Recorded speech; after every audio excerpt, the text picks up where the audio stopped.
I went to Thailand to lose my virginity and came back with a ladyboy fiance. Okay, so I was 24, still a virgin, living in a village where the cows have more action than I do. But the biggest excitement was when the bakery ran out of croissants before 10 a.m. My parents were worried I might join a monastery. My friends thought I was a late bloomer. So obviously I booked a flight to Thailand. What happened next? Well, I fell in love with a woman who turned out to be not exactly what I expected. And then I brought her home to my Catholic parents in rural France. Landing in Bangkok was like being punched in the face with colors and sounds. Motorbikes, tuk-tuks, neon signs. It smelled like grilled meat and gasoline and freedom. I felt like I was walking into an adult video game. The plan was simple: go to the red light district, lose my virginity, eat some pad thai, fly back to France as a changed man. Instead, I met Luna. She was tall, gorgeous, hair like something out of a shampoo commercial. She wore a red dress that looked like it came with a theme song. And she approached me. Me, Pierre, the guy who once got rejected at a speed dating event because I talked too much about cheese. She said, "You look lost." I said, "I'm French," which somehow worked. We had a drink, then dinner, then another drink, then we talked for hours. About life, family, poetry. She laughed at my jokes, even the ones that didn't deserve it. And I forgot completely why I even came here. A few days later, we were watching the sunset on a rooftop bar. Luna turned to me all serious and said,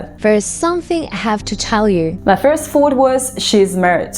Second, she is secretly Canadian. She took my hand and said, "I am trans woman. I was born as a boy." My heart stopped, not from fear or shock. Okay, maybe a little bit shock, but mostly confusion. I didn't feel betrayed. I didn't feel lied to. I just felt like I walked into the wrong exam and still wanted to pass.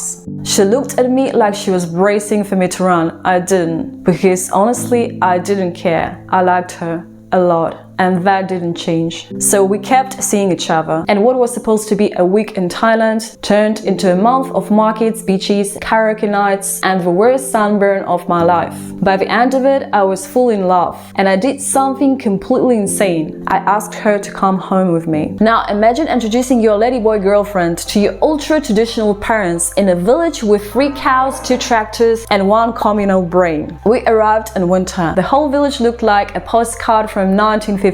My mom met us at the door, wearing her Sunday best, even though it was Thursday. Luna smiled, kissed her on both cheeks, and said, "And chongte." My mom fainted, not from the kiss, just general overload. The first few days went well, too well. Luna helped my mom cook, she helped my dad to fix wood stove. She even helped Madame Gerald next door to trim her horses. But of course, small town don't whisper, they howl. Someone we still don't know who must have googled her name or seen her old Instagram.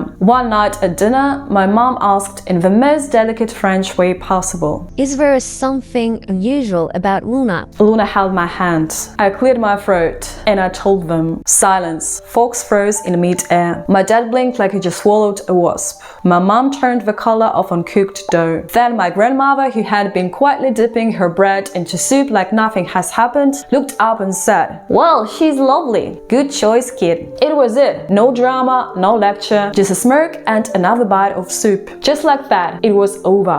Now Luna and I live between France and Thailand. She's learning to herd goats. I'm learning to cook Thai food without setting off a smoke alarm. And people in the village? They stopped talking eventually. I got used to it. I ran out of gossip. We still had awkward moments, like when the priest asked if we would be doing a traditional ceremony, and I replied, "Define traditional." Or when my cousin, who hadn't seen me since we arrived, blurted out, "Wait, she used to what?" Right in the middle of Luna's apple pie story. But each time, Luna just laughed. She had this ability to turn tension into comedy. And honestly, I needed that more than I realized. I came to Thailand to lose my virginity. I came back with a fiancé, a whole lot of weird stares, and a story that still makes people spit out their wine. Sometimes, life doesn't go the way you plan.